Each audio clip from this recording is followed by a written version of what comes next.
Ora, estamos em direto. Boa tarde a todos e bem-vindos a mais um direto do Projeto Cultural do Agrupamento de Escolas Dr. Francisco Fernandes Lopes.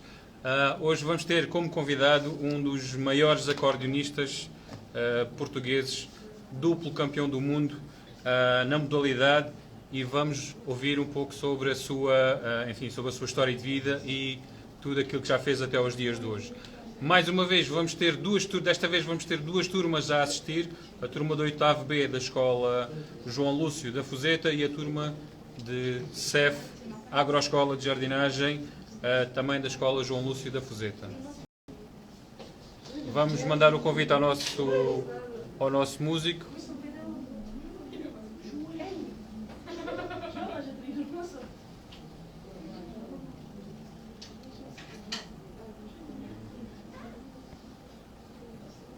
Muitos de vocês podem não conhecer, mas sendo um projeto cultural de agrupamento em que temos como um dos nossos principais objetivos falar sobre... Olá, João, boa tarde.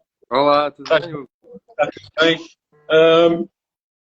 João, estás a ver, hoje tens uma participação imensa de alguns alunos que vão ouvir falar sobre ti. Muitos nunca ouviram falar sobre ti e muitos vão sair daqui a conhecer-te, e eu quero acreditar que algum deles poderá ter gosto enfim, talvez tocar aquilo que tu tocas, que é o acordeão. João, vamos começar pelo princípio. Qual é a diferença entre acordeão e concertina? A diferença, basicamente, são instrumentos da mesma família, mas digamos, é um tipo de construção diferente. Eu deduzo que o que tu estás a chamar de concertina seja o acordeão que nós chamamos de acordeão diatónico. Tem uma escala mais reduzida, é um instrumento mais pequeno. Pronto, é da mesma família, são aerofones de palheta livre, é a denominação correta, a designação, aliás. E é um instrumento diatónico porque, no sentido em que tu tocas ou seja, o mesmo botão, ou seja, tu carregas no botão e terás uma nota a abrir o fole e outra a fechar o fole. Eu toco o acordeão, eu dito acordeão cromático, que é diferente, tem um sistema, pronto, que se chama cromático, e tu, ao tocares o mesmo botão, a nota vai ser igual, a abrir e fechar o fole. Portanto, são abordagens, tecnicamente é muito diferente. Depois, o princípio da construção do instrumento é basicamente a mesma coisa. Ou seja, isto é como qual é a diferença entre uma guitarra portuguesa e uma guitarra clássica, percebes? São instrumentos da mesma família, mas afinações diferentes, etc. Muito bem. Então, João, tu nasceste em abril de 83, é verdade? És neste longínquo ano. 83. Bem, não te digo quando é que nasci, que então ainda era mais. Portanto, és natural de Albufeira, não é? Do Concelho de Albufeira. És mesmo da cidade de Albufeira ou és da zona Paderno, por aí? Não, eu nasci mesmo na antiga maternidade de Albufeira. Aliás, conheço pouca gente que lá tenha nascido. Aquilo teve um funcionamento assim, digamos que fugaz. Exatamente. Nasci, mas sempre vivia aqui na zona perto de Ferreiras. É muito pertinho, mas pronto, digamos que são os subúrbios de Albufeira. Exatamente. Portanto, e foste para a escola, e quando é que tudo começou o interesse pela música? Foi na escola? Foi com o grupo de amigos? Foi em casa? Como é que explica-nos lá um bocadinho? Não, Hugo, olha, na verdade, eu acho que esse interesse surgiu muito precocemente. Aliás, isto eu acho que é um pouco comum a alguns colegas meus também, às vezes em conversas, a malta partilha sempre estas histórias, não é, pessoais, e de como é que se dá o início do percurso de cada um. Bem, no meu caso, eu acho que foi a coisa deveu-se um pouco ao facto de o meu pai gostar bastante do instrumento do acordeão, não é? Eu não tenho nenhum músico na família e a minha família é super grande, super numerosa. Mas provavelmente o que aconteceu foi que eu vi alguém tocar, o meu pai deve ter-me levado assim, sabes? Aquela coisa típica que se dava aqui muito no Algarve, que eram aqueles petiscos e patuscadas na serra, e é sempre animado, tudo animado ao som do acordeão e não só. Epá, e depois devo ter visto alguém e fiquei fascinado, porque segundo o que eles contam, tipo, eu com 2, 3 anos de idade estava sempre, pegava em almofadas e simulava que estava a tocar. Ou seja, aquela imagem do acordeão, da pessoa a tocar o acordeão, bateu-me muito. E é isso. Depois chegou ali a uma certa idade em que o meu pai se apercebeu que eu tinha mesmo aquele bichinho da música em geral, ficava muito fascinado sempre. E pronto, foi basicamente aquilo já estava pré-combinado com a pessoa que viria a ser o meu mentor, professor, que quando eu entrasse na escola primária já soubesse, sabes, iniciasse a escola primária, já soubesse ler qualquer coisa, começaria a ter aulas. Pronto, basicamente foi isso. Então ali por volta dos 7 comecei a ter umas aulas de solfejo, formação musical e essas coisas todas. E depois passou para o instrumento mesmo, já mais perto dos 8 anos. Muito bem. Ia-te colocar essa questão, desde quando é que tocas acordeão, mas já nos respondeste. Portanto, além disso, tocas outros instrumentos ou dedicas-te só mesmo ao acordeão?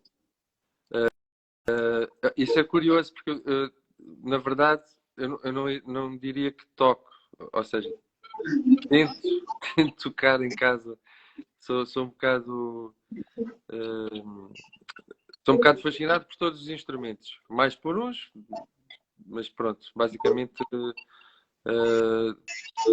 em casa tenho por hábito e uso muito para produção musical e compor, essencialmente, o baixo, teclado, guitarra, e sou muito também do universo da percussão, sabes?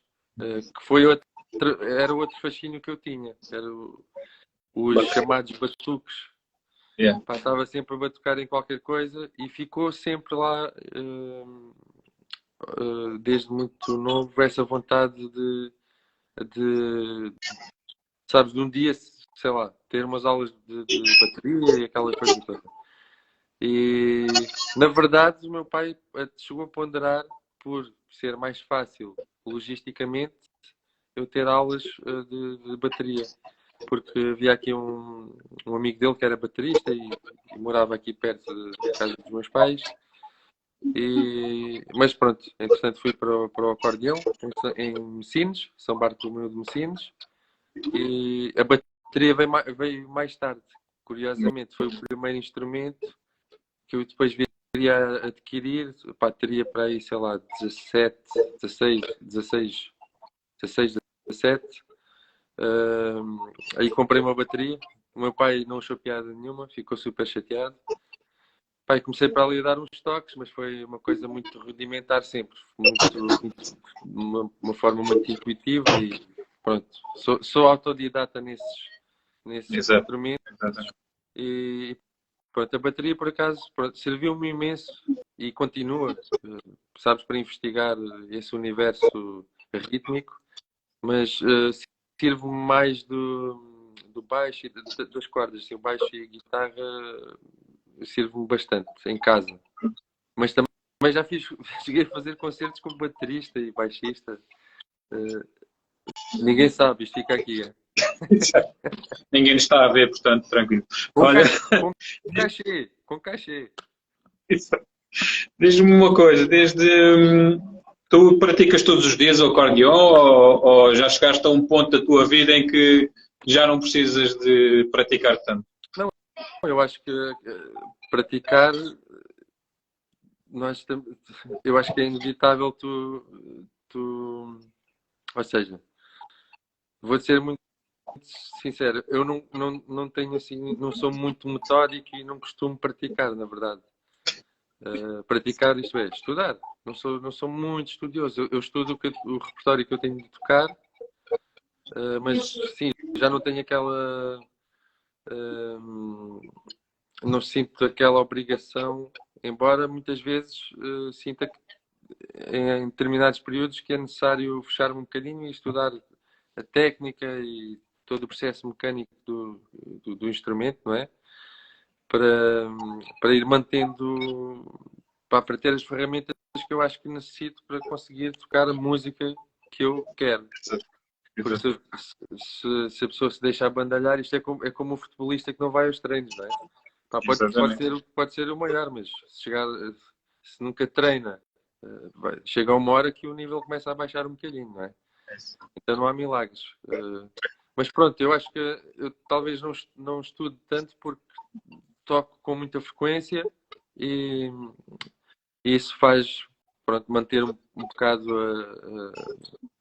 a componente ao lado técnico assim mais em dia. Mas pronto, já estudei bastante, a verdade é esta. Por acaso agora falaste no futebol e eu ia te perguntar, consideras-te o Ronaldo do acordeão? Não, eu não considero nada. Eu considero-me o João Frade da Branqueira e tento outra vez deste meu corpinho expressar aquilo que me vai cá dentro e comunicar com o mundo da forma que me é possível. Exatamente. Então, e uma pessoa que diz que pá, toca, vai tocando, quer dizer, não te consideras um Ronaldo do acordeão, como é que consegue ganhar em 2002 dois campeonatos do mundo de acordeão? Não, isso são na verdade foi um período da minha vida, ou seja, em cada instrumento existe sempre assim um universo específico que envolve estas coisas de um bocadinho competitivas, mas na verdade o que é que me levou a isso? Na verdade, eu só quis ir para participar a vontade surgiu de participar nesses certames ou nesses concursos, ou não sei como é que podemos chamar, porque foi naquela altura da minha vida eu achei que faria sentido lançar um autodesafio, não é? Um auto-challenge e não no sentido de querer provar nada a ninguém, mas no sentido foi uma oportunidade que surgiu de eu estudar em França também. E eu fui para lá e pá, basicamente estudei bastante e quis participar só, sabes, pôr um repertório também mais difícil do que eu tocava na altura. Propor-me a tocar coisas mais complexas, material diferente e isso aconteceu, mas pronto, não é uma coisa que tenha grande relevo para mim, na verdade. Ah, bem, muito bem. Mas pronto, foi um processo giro, foi o culminar do meu, digamos, da minha vida acordeonística escolar, não é? Académica, assim. Exato. E nunca mais participaste nesses concursos por opção ou porque já não tens idade? Olha, na verdade nunca lidei muito bem com a pressão daqueles concursos, embora eu não sentisse de forma alguma que tinha a obrigação de ganhar, mas não gostava muito da ideia pá, sei lá, talvez por eu ser um bocadinho na altura, talvez em relação a outros colegas um bocadinho mais evoluído, às vezes sentia que o pessoal queria pôr alguma pressão em cima e até para participar em mais concursos, e pá, mas a partir desses aí parei totalmente. Tinha participado ao longo do meu processo de aprendizado com o professor Hermenegildo Guerreiro. Participei em vários concursos, ganhei bastantes, praticamente todos, acho eu. Mas depois deixei de sentir foi rápido. Quando cheguei a esse ponto aí, não quis mais. Exato. Não era aquilo que eu procurava.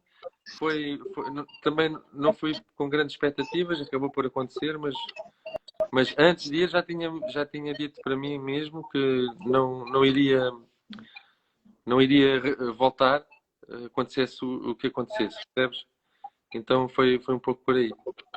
Exatamente. Estamos aqui a perguntar como é que foi tocar com o Edu Miranda. Quem me perguntou? Não consigo ver aqui. Espera aí que eu digo. Foi a É só amigos, Isidro pá, beijinhos para todos, beijinhos e abraços. Manuela Isidro, talvez. Ok. Com o Edu Miranda, foi por acaso, é engraçado porque ontem à noite toquei em Torres Vedras, Exato. no festival, e por acaso, a primeira edição desse festival, eu participei nela, ajudei até a fazer uns contactos, ajudei o programador na altura, e toquei, e foi talvez, não foi a primeira vez que toquei com o Edu, mas foi a primeira vez que o Edu foi tocar comigo. Ele fez foi convidado, fez um featuring. E foi super incrível, é um super músico. Adoro o Edu Miranda. Exato. Um dos músicos brasileiros, pá, está com um instrumento difícil, o bandolim, a um nível altíssimo. E pá, já está aqui em Portugal há muitos anos. Super músico, Edu. Gosto muito dele. Boa, boa. Bem, tu neste momento, não sei se ainda o tocas, mas já tocaste com a Marisa e com o Pedro Joia, que nós também vamos ter o prazer de entrevistar no dia 25 deste mês. Sim. Este já ficou o convite para toda a gente se quiser ver. Como é que surgiram estes convites? Porque para tocar com estes músicos top, não é qualquer um que lá chega, não é? Sendo que tu também és um músico top, diga-se de passagem. Top das galáxias. Na verdade, opa, foi assim, uma coisa levou à outra. Basicamente, o Pedro já fazia parte da banda da Marisa. O Pedro convidou-me para montar um trio com ele e o Norton, que é o Pedro Joia Trio. Pedro Joia Trio, exato. E o Pedro andava em digressão com a Marisa. E depois, a dada altura, houve um festival de fado em Cascais, ou o que foi, pá, com a Marisa, o Jorge Fernandes, uma série de malta. E fui convidado por ela a integrar uma tour que se deu, sei lá, 2 ou 3 meses após esse concerto, uma tour nos Estados Unidos com uma banda diferente. E, pá, basicamente eu aceitei, obviamente, preparamos a tour e pá, para aí ao segundo, terceiro concerto ela convidou-me para fazer parte da banda, ou seja, ficar ali em permanência, não é? E pronto, assim foi, já lá vão assim, foi no outono de 2017 e estou lá até hoje. Da lá toca. Tem sido uma experiência muito boa porque viajamos imenso, pá, tocamos nas melhores salas do mundo, basicamente, e pronto, olha, tem acontecido coisas bonitas e pá, é uma experiência muito gratificante tocar com ela, é uma grande artista, não é? Pronto, não há muita coisa a acrescentar. Desculpa. Cal Guitarra diz que está à tua espera no Brasil. O grande Cal, irmão do baixista da Marisa, do Adriano Alves, do Ginga, grande Ginga. O Ginga, o Adriano, exato. Também. Não, conheço o Adriano. Por acaso é um grande, também gosto muito dele. Olha, o José Emílio do Zadiafa. Exato. Aqui. Gostado, qualquer coisa além de ser. Bem, amigo, fusão entre house music e acordeão, como é que surgiu? Desculpa, podias repetir? A fusão entre a house music e o acordeão, como é que surgiu? House music? Epá, sim. Não te lembra? Diz que há uns anos atrás tu tocavas nas discotecas aí da tua alta. Fiz assim umas pequenas incursões, mas foi mesmo tipo 2 ou 3 vezes aqui na zona de Albufeira, num bar de uns amigos. Pá, era uma coisa recorrente na época e foi um desafio que me lançaram e eu fui lá. Pronto, não foi nada demais. Basicamente eu sempre não me considero um grande improvisador, mas sempre fui fascinado pelo universo da música improvisada. E pá, pela cena eletrónica também, não é? Então aquilo tinha tudo a ver. Lançaram-me este desafio e eu fui. Mas pá, foi uma boa experiência, mas não foi nada fácil, porque tu sabes que normalmente por meio digital, de conversão e mexer na velocidade do áudio altera a tonalidade. Pode alterar, eventualmente. Então, às vezes, imagina, a afinação do acordeão é estável. Eu não consigo tocar quartos de tom, não sou indiano. E então tive de me adaptar ali. Às vezes eu estava a tocar e parece que estava, sabes, quase meio tom ao lado. Estava ali no IC, ali no entre. E às vezes era uma sensação esquisita. Parecia que estava suave desafinado, basicamente. Para as pessoas perceberem, no geral é suave desafinado. Mas foi giro. E, por acaso hoje em dia trabalho muito com o G.I. Joe, o Rafa, grande beatmaker aqui, grande produtor do Algarve, que não é. Sim, poderia chamar o Rafa de DJ, beatmaker, produtor também. Trabalho bastante com música eletrónica, trabalho bastante e gosto desse universo também, sabes? Muito bom. Está aqui a Manuela novamente a perguntar como é que se consegue cativar os jovens de hoje a tocar acordeão. É uma boa pergunta, porque eu considero que existem jovens a fazer coisas incríveis no acordeão em Portugal, felizmente. Mas de forma geral, do que eu tenho falado com alguns colegas, existem menos admissões nas escolas, há menos. Percebes? Existem menos alunos, na verdade. O que é que se pode... Eu não sendo da área pedagógica, sinceramente, eu acho que primeiro que tudo há que cativar os jovens para a vertente musical, ou seja, para a música em si. O acordeão, neste caso, é um veículo e torna-se secundário, na minha opinião. Agora, o que é que se pode fazer para cativar? Pá, lá no fundo, é proporcionar aos jovens a oportunidade de ver o instrumento em diversos contextos. O que muitas vezes não acontece. Portanto, se eles não têm acesso a isso, se não proporcionarmos acesso, torna-se mais complicado. Exatamente. E eu falo disto recorrentemente com alguns colegas meus também. Por exemplo, vários concertos nos quais eu participo, imagina, alguns são música mais de raiz, música popular, outros música eletrónica, outros festivais de jazz, e não vejo lá muitos jovens, nem acordeonistas. Portanto, às vezes acho que tento partir também de, sabes, para já é um processo que tem a ver com... Eu não queria estar a falar disso, mas tem a ver com o Ministério da Educação. Precisávamos de tratar a música de outra forma, e a música nas escolas, o acesso. Há coisas que melhoraram bastante, mas ainda assim penso que poderíamos proporcionar mostrar outras soluções, não é? E depois é isso. Penso que parte também de casa e dos pais, às vezes, tentarem proporcionar essas possibilidades e depois a partir daí pode ser que nasça um bichinho, não é? Ali, e que surja uma vontade. Por acaso a Manuela está a perguntar exatamente isso. A influência familiar poderia ajudar. Sim. E tu já acabaste de responder. Sim. Exatamente. Muito, totalmente. Mas imagina, no meu caso foi isso. O meu pai foi-me proporcionando essas coisas. Eu era muito criança. E aquilo ficou. E depois eu mostrei-me muito interessado sempre. Depois é normal, o pai percebe, ou a mãe, e se for perspicaz, percebe e vai pôr a criança, o filho, neste caso, a ter algo. Exatamente. Tenho alguns dos meus alunos que estão a sair embora que têm os transportes para apanhar e tem aí as explicações, portanto vamos deixar eles saírem à vontade deles e vamos terminar aqui. Obrigado. Coisas mais sérias para tratar. Exato. Não, vai tudo para por cima sexta-feira à tarde.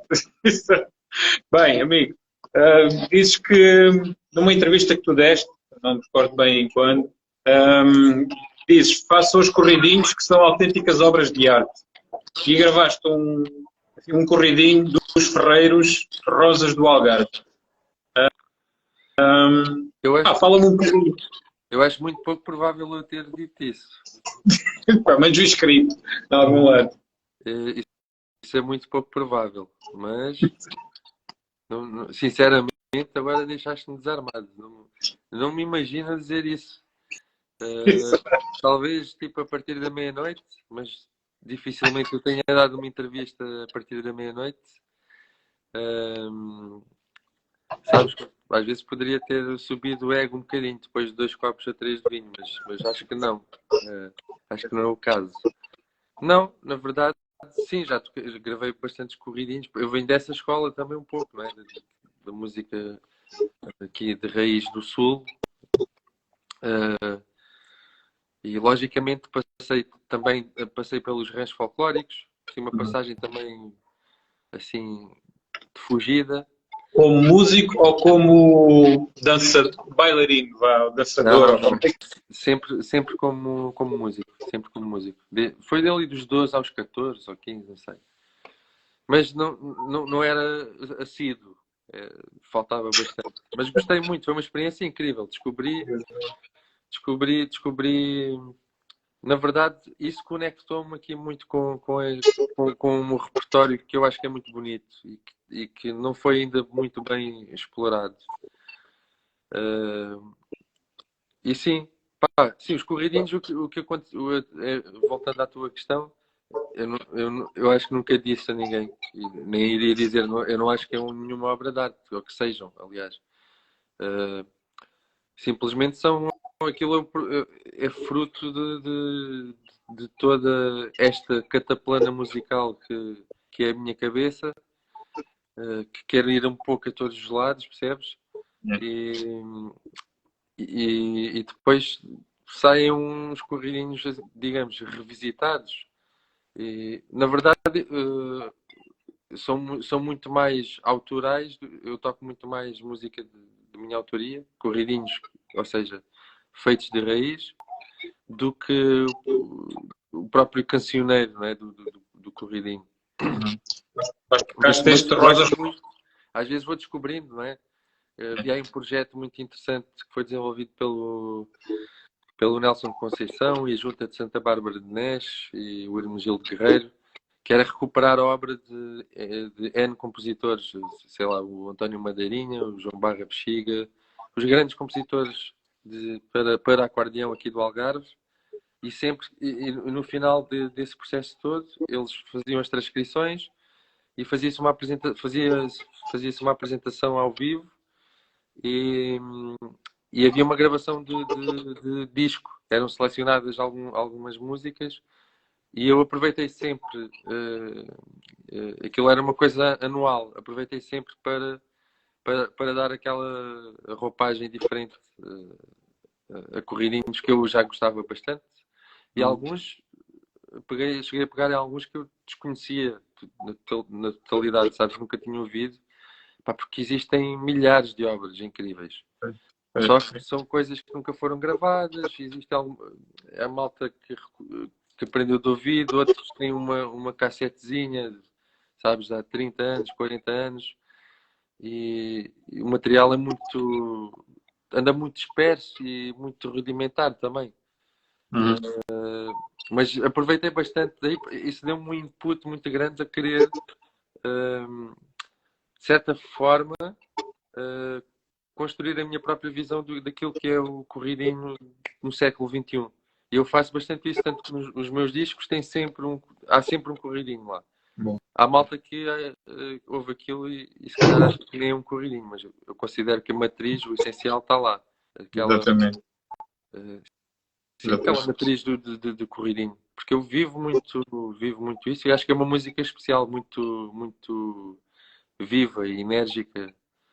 Hum, e é uma música virtuosa também, sabes? Que proporciona, que se torna desafiante tocar, não é fácil, na verdade. Às vezes eu estou aqui em casa e tento tocar um corridinho que tocava, sei lá, quando tinha 11, 12 anos e tenho dificuldade, porque aquilo não é de um dia para o outro, ou seja, tem, Claro, tem, claro.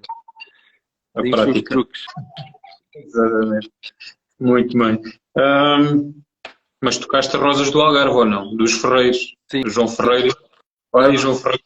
do José Ferreiro, Zé. Rosas do Algarve, agora nem tenho a certeza se é do José Ferreiro pai ou do filho, mas acho que é do filho, na verdade, não sei, não tenho bem certeza. Sim, toquei e gravei esse corridinho. E fiz uma versão também aí há coisa de 10, 11 anos atrás, fiz uma residência com uma banda francesa que era uns Dit 34, uma banda de músicas do mundo, incrível essa banda. Então fizemos um trabalho muito giro, que foi, eles vieram de Orléans, ali a sul de Paris, Exato. acho que é sul de Paris, já. E fizemos uma residência aqui, várias residências, através da Pé de Chumbo, na altura. Chegamos a tocar em Tavira, e pá, numa danças, naquele circuito de músicas do mundo. E fizemos eu fiz uma recolha e fizemos os arranjos completamente diferentes. Trabalhamos também com um bailarino contemporâneo que é o António Tavares, cabo-verdiano. Pá, fizemos uma cena super gira, com uma instrumentação diferente, sabe? Só corridinhos, bailes de roda, o valso, não é valsas, é valso. O valso. E sim, e foi incrível. Foi mesmo a partir daí que veio. Foi na mesma fase também desse projeto que eu estava a contar que aconteceu com o Nelson Conceição, que era sempre apresentado no Teatro das Figuras. É exato, bem lembrado, está aqui o Hilário Flor. Exato. Abraço, Extravante. Hilário, grande amigo, pá. Grande amigo, grande acordeonista. Carrega a bandeira aí. O projeto chamava-se Extravanca. Extravanca, que era uma dança. Era a forma como era retratado o final dos bailes, que é uma dança que é um tema, um baile de roda, que é tocado e dançado pelo Rancho Folclórico de Messinos. E então e achei o nome engraçado, Extravanca, então pus esse nome. E então no final do baile havia sempre uma disputa, ou seja, aquilo era uma dança a pares de homens que tentavam passar umas rasteiras, derrubar uns aos outros, dançavam assim a pares e quem ganhasse no final tinha direito a escolher as raparigas, o par para dançar depois no final do baile. Era mais ou menos assim. Boa. E pronto, sim, fiz esse projeto e a partir daí ficou mesmo essa. Foi como. Porque eu antes disso tive aquele período de negação. Tipo, não toco corridinhos, não toco música portuguesa, não toco música popular. E depois, de repente, voltei. Voltei à ativa. Reconectei-me com as minhas origens, sabes?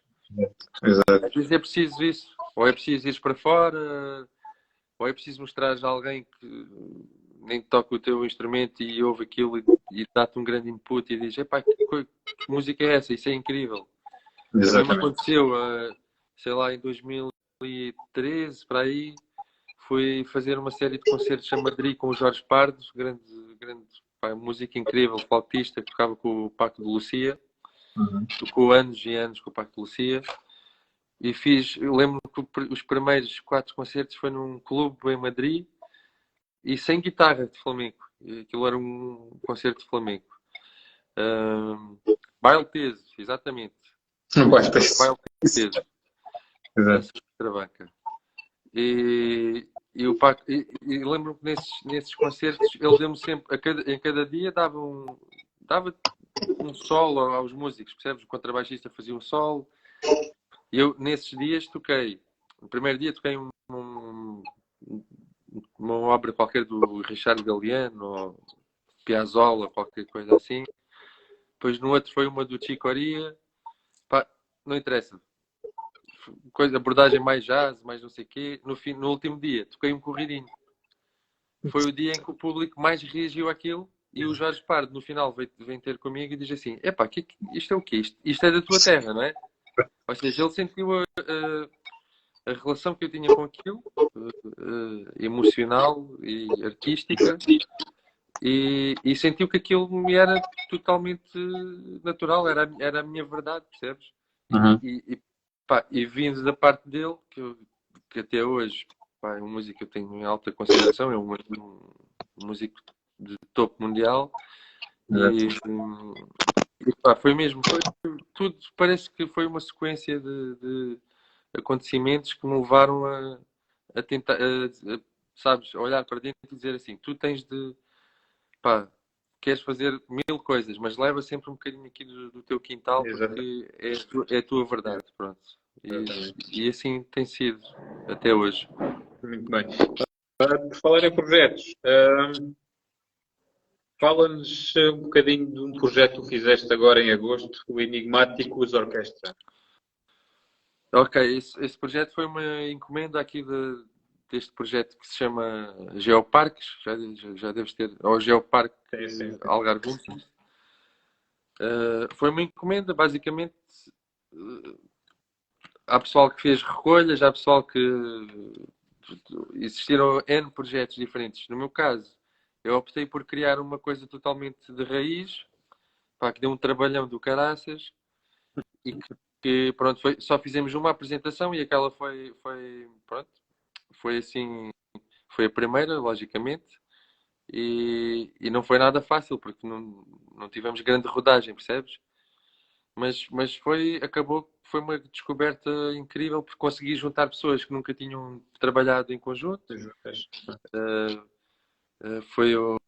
Trabalhei com o Rafa, parte dos beats, foi com eletrónica, com instrumentos acústicos, flauta transversal, sax barítono, baixo elétrico. Convidei a Sara Badalo, Que é compus aqui uns da temas, Flecha. exato, grande Sarinha.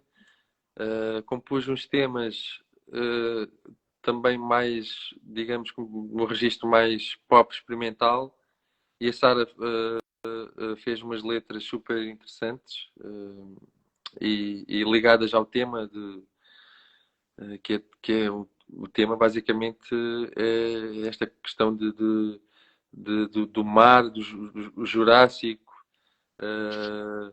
ou seja, é super largo, não era nada fácil. E a questão disto tudo ser mar, onde eu estou agora a falar contigo, isto era mar, isto está cheio de fósseis em todo o lado, ou seja, fósseis e são memórias que ficam petrificadas, não é? Então torna-se difícil falar sobre isso e escrever sobre isso. E ela conseguiu criar um imaginário muito giro com a escrita dela. Pá, e fiz a música e foi giro. E esse projeto, entretanto, estamos a trabalhar num clipe que eu acho que vai ser surpreendente, pelo menos para mim. E estamos a gravar um EP. Vamos lançar um EP. Pronto, aliás, já gravamos o EP. Agora falta trabalhar naquelas coisas todas, que é o pós-produção, mistura, acertar detalhes, etc. Mas está aí esse projeto. Vou assumir esse projeto muito brevemente. Vai ser assim um dos meus projetos pessoais. Basicamente são três. É o trio que eu tenho com dois músicos cubanos, que é o Michel Oliveira e o Yarel Hernández, que estão em Madrid. O pessoal que eu conhecia quando da minha passagem por Madrid, que eu vivi lá um ano, em 2016. Ou seja, e é o disco Hindu com o João Silva, que ainda agora deixou aqui uma mensagem que eu vi, o grande João, grande violinista português. Esse duo é super giro. Também temos o disco gravado, está mesmo a sair, se chama Lugares, ficou super lindo. O João é. Eu estou sempre a brincar com ele, chamo-lhe de galego e eu sou humor, porque ele é de Ponte de Lima e eu sou, sou de Albufeira, então. Aqui no Algarve somos sempre. E a malta conheceu-se em Barcelona, portanto é giro, não é? E surgiu essa vontade de colaborar. Este disco e o Enigmáticos, o João Frade e Enigmáticos Orchestra. E estou a trabalhar no outro disco também, mas esse não vale a pena, está numa fase muito precoce ainda. Que é um disco meu com cantores convidados. Pronto, basicamente é isso, mas isto é uma coisa que vai levar o seu tempo e será para o ano. Mas neste momento são esses 3 projetos e pronto. E estou como sideman, a trabalhar com várias, como ontem. Ontem em Torres Vedras foi com a Joana Guerra, uma violoncelista e cantora incrível. E pronto, vou fazendo umas colaborações assim e pronto, continuo com a Marisa, o Pedro Já e Trio e esses projetos. Pronto. Na verdade, somos muito ok, exato. Fez os teus projetos, mais os projetos em que estás convidado, portanto, Exato. já está pano para mangas, como se costuma dizer. É verdade. Tu lançaste um álbum, ou vais lançar um álbum com o teu homónimo, não é? Esse já saiu. Já Esse foi do meu período de Madrid. E a questão é, quantos álbuns é que já lançaste? Ora, lancei, na verdade, tinha lançado um em 2013 com o Munir Hosn, que é um músico incrível, multi-instrumentista, compositor, produtor. Ele está a viver agora em Miami. Gravamos um disco que se chama Piriquitos e Botonetes. Esse disco foi tem muitos temas que é só baixo elétrico e acordeão. Tem uma sonoridade super diferente. E foi gravado tipo super caseiro. O Munir andava em tour com a Mayra Andrade na altura. E música cabo-verdiana. Ele era o diretor musical, na verdade. Foi o produtor de um dos álbuns dela. Pai, no meio da tour ele veio para a Albufeira e nós gravamos na casa de um amigo nosso e criamos os temas lá. Tipo, íamos para a praia. Tenho aqui uma melodia. Gravámos no telefone, voltávamos, gravávamos com equipamento um bocado tipo home studio, não é? Yeah. Rudimentar. E depois misturamos o disco em Paris e lançamos esse disco. Um disco um bocadinho experimental, na verdade. Um bocadinho, a malta diz que é um bocadinho freak, normalmente. Depois estive ali, mas foi, eu e ele tínhamos assim, pá, está na altura de começar a gravar discos. Ele tinha acabado de gravar um dele, em nome próprio, e fizemos essa colaboração. Eu gosto muito desse formato de dueto, sabes?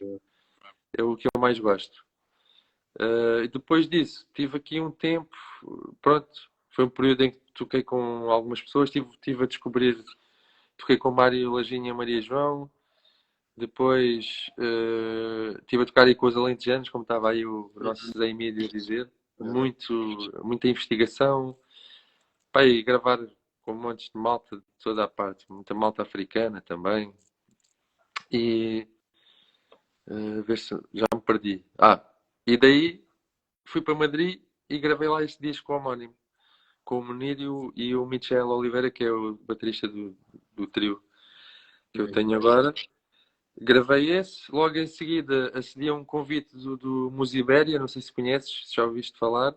Se tiveres a oportunidade, vai com os teus alunos, é em Serpa, Centro de Música, Centro de Artes, Musibéria. Pá, fazem um trabalho incrível.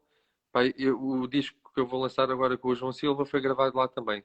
Convidaram para fazer uma residência a solo, então fui para lá sozinho, assim, tipo no novembro, não me recordo bem. Pá, e fiquei lá, podia usar o estúdio o dia todo e tinha uma casa onde ficava, sabes, a matutar umas ideias, umas composições e gravei um disco que se chama Solilóquio. Foi uma espécie de foi mesmo um momento ali um bocadinho mais intro. E a seguir, logo de seguida, quando se deu aqui o Algarve 365, a primeira edição fiz um disco com o Hugo Alves, hindu, que me convidou. Vamos entrevistá-lo para o mês que vem, se quiseres. Boa, boa. Um grande Ele convidou-me para fazer parte da programação. Exato. Montamos um dueto que se chamava Morfoses. Exato. E no final gravamos. Foi uma série de ensaios gravados, na verdade. Não fomos para estúdio.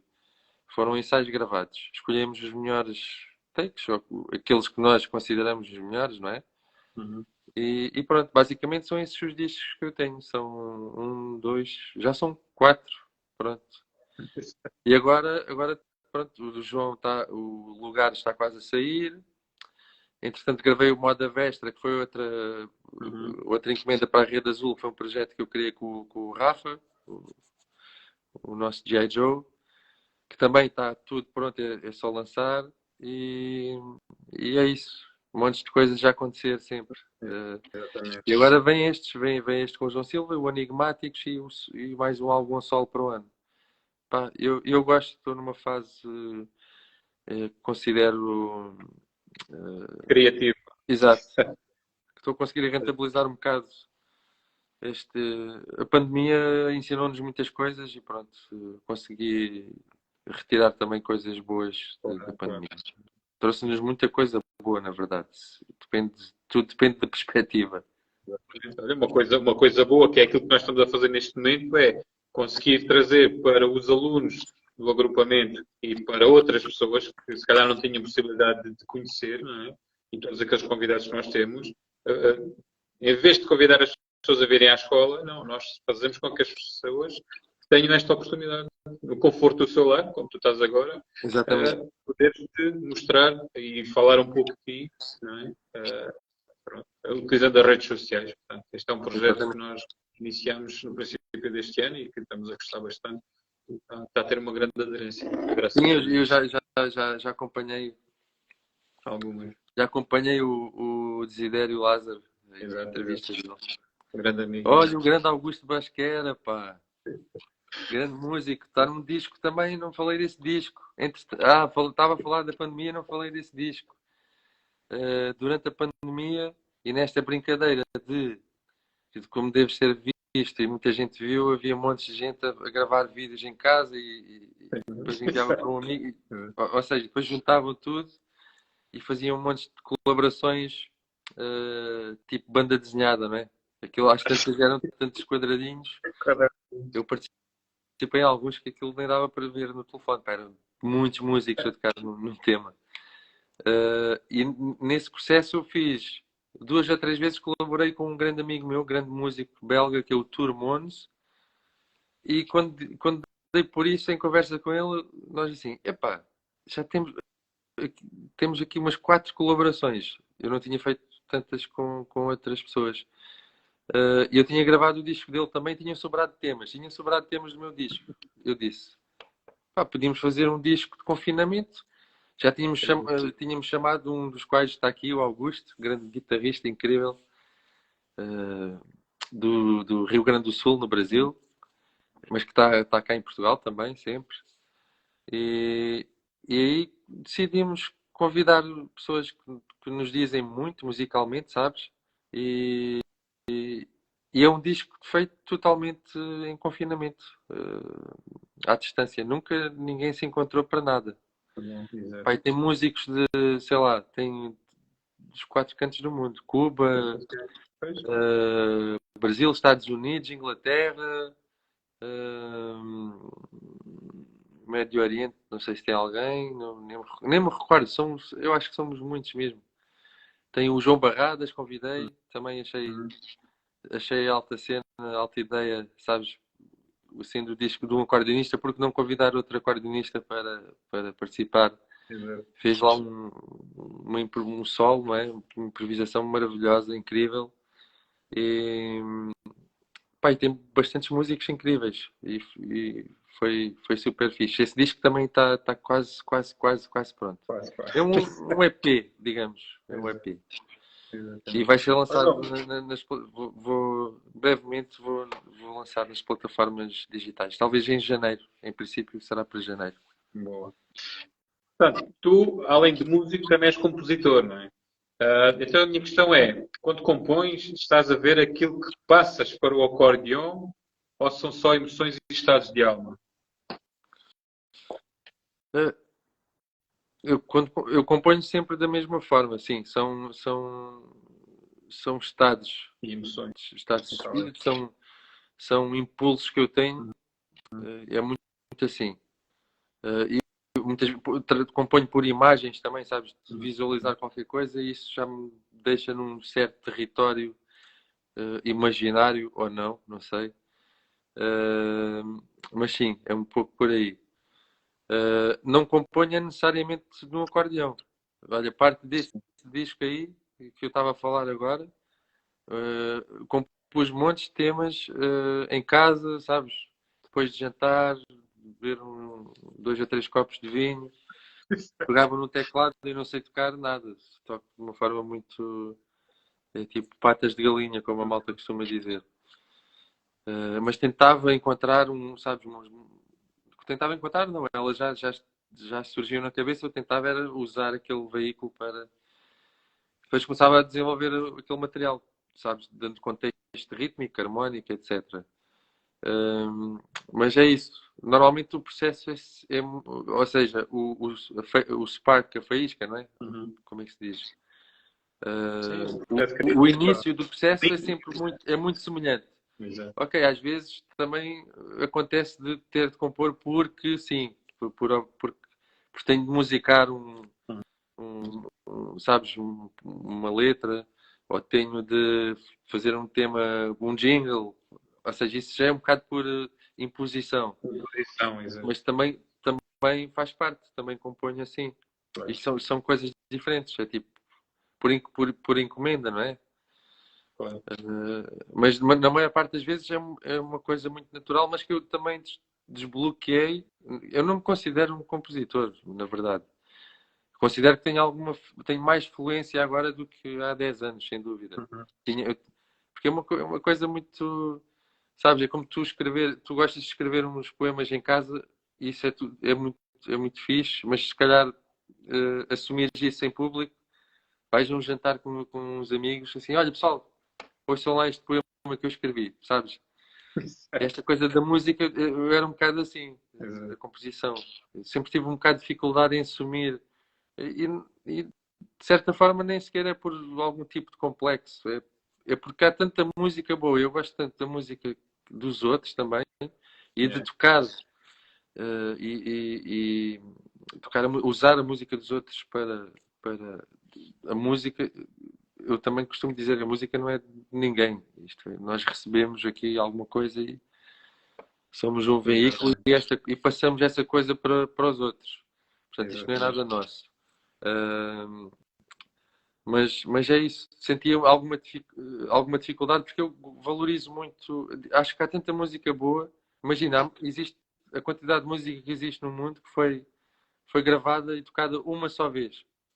Exato. E eu estou a trazer mais música para quê? Para gerar um entulho, aterro sanitário. Também, sabes? Exato. Só para dizer que eu compus este tema. Agora, é um facto que eu componho, ok? Consegui, de forma mais recorrente, componho atualmente. Antigamente tinha mais dificuldade. Isso também tem a ver com questões internas, obviamente, de desbloqueios, etc. Em assumir, não é? Sem ultrapassar aquele síndrome do que é que os outros pensam, não é? Exato. Mas a verdade é que continuo a pensar nisso. Ainda há dias acho que foi esta semana, estava a discutir com alguém a debater esse mesmo assunto, que é, há tanta música boa. Há N casos de pessoas que só gravam músicas dos outros durante anos. A vida Pessoal, toda. ídolos meus que fazem isso. Porque há tanta forma de tu abordares sabes, uma melodia, sei lá, imagina, a Tiânica do Olé, existem possibilidades infinitas de abordares aquilo e aquilo pode soar melhor ou pior para os teus ouvidos. Exato. Tu é que para o teu gosto musical, não é? Tu é que Exato. decides depois. E a Tiânica de Lolé é engraçado que é de uma senhora que era aqui da Fuseta, onde nós nos encontramos. Ou ela era de Exato, Lolé. Exato, exato. Eu até fiz aí não sei se nós. Não, eu acho que nós usamos essa expressão.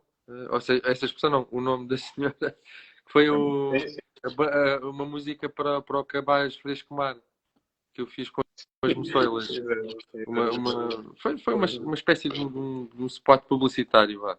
Que a Falar nas princípio várias moçoilas, a pessoas Inês iam. ainda há bocadinho mandou um beijinho, tá, passou por aqui.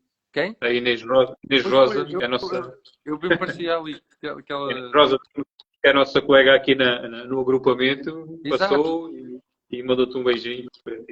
Que bom, grande Inês, pá. Adoro trabalhar com ela. Muito fixe. Exatamente. Bem, olha, amigo, a escola está quase a fechar e eu também tenho que me ir embora.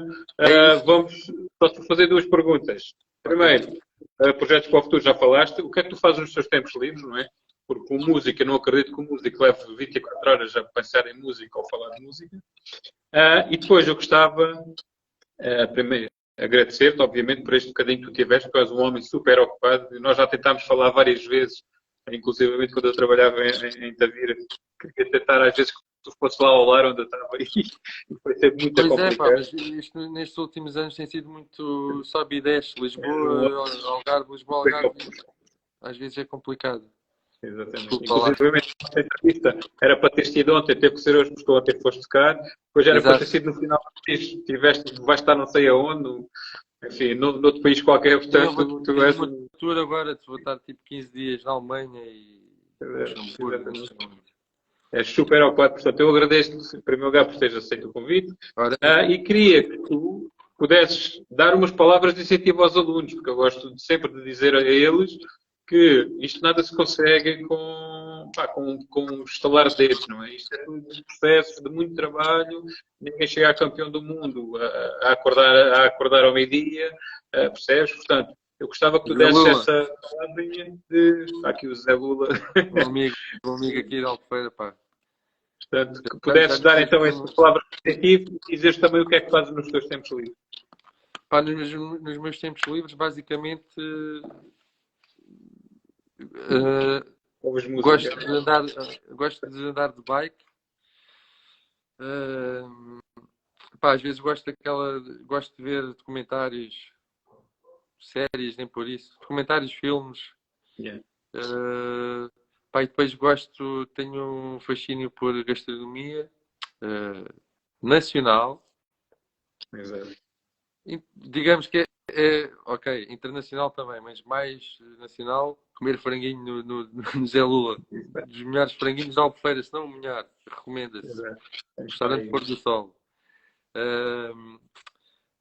Basicamente é isso. A bike gosto bastante. Depois, estar com os amigos, com a malta, sabes? Naquela onda de petiscada, ouvir música e trocar ideias, ficar ali a matutar em modo notívago. E pronto, mas basicamente é isso. Não tenho assim muitos hobbies, porque sou mesmo devoto à música, acredita. Exatamente. E mesmo esses hobbies que eu estou. Quando é a cozinha, que foi uma coisa que eu também descobri há pouco tempo e me forcei, foi sempre ouvir música. Vou andar de bike, vou ouvir música e vou para o convívio com os meus amigos. Normalmente são coisas assim, mais à porta fechada, é sempre ouvir música. Portanto, isto nunca desliga desse lugar. Mas gosto às vezes também, sabes, dar um passeio assim pela Serra do Algarve ou ir, sei lá, gosto muito do Alentejo. Gosto do país todo e estar assim no silêncio e pronto, sim. E pá, grande Vítor Pastor, grande miúdo, talento enorme do acordeão em Portugal. Talento enorme. Muito bem. Grande abraço, Vítor. Esse Eu miúdo palavrinho e aos espetacular. alunos e ficamos por aqui. Eu agradeço esta tua disponibilidade. Não, isso é sempre aquela pergunta, pá, o que é que nós podemos dizer? Trabalhar. Que não seja clichê, que não tenha sido dito 500 vezes, não é? Acreditem nos seus sonhos, não é? Pessoais. vão atrás desses sonhos, não é? Pá, e sejam honestos com eles mesmos. E procurem fazer as coisas com amor e carinho e verdade, sabes? Pôr sempre doses altíssimas desses condimentos nas coisas na vida, não é? Porque senão, e claro, isto tudo acarreta esforço. Tu tens de abdicar de coisas, de passar momentos com pessoas, com família. Ou seja, tens de ter esses momentos a solo e ter um mindset para isso em qualquer área. Percebes? Tu queres ser médico, vais ter de dedicar e vais ter de queimar a pestana, como se costuma dizer. Mas pronto, eu acredito que se tu pões muito amor e carinho nas coisas, se és verdadeiro, se és honesto, as coisas acontecem. As coisas acontecem e a pessoa leva uma vida feliz e passa por este plano assim de uma forma mais leve. Acredito eu nisso. Pronto. Exatamente. Portanto, João, olha, em nome do projeto cultural do Agrupamento de Escolas do Dr. Francisco Fernandes Lopes de Olhão e a meu nome pessoal, eu agradeço este tempo que tu disponibilizaste para nós e espero contar contigo um dia num mini concerto ou num mini workshop aqui no nosso agrupamento. Ok? Ok, com certeza. Pá, se tiver disponibilidade, conta comigo sempre, Hugo. Obrigado. Okay. Obrigado, amigo. Um abraço, é um prazer em ver. Tchau. Tchau, tchau. Obrigado. Tchau, malta. Obrigado.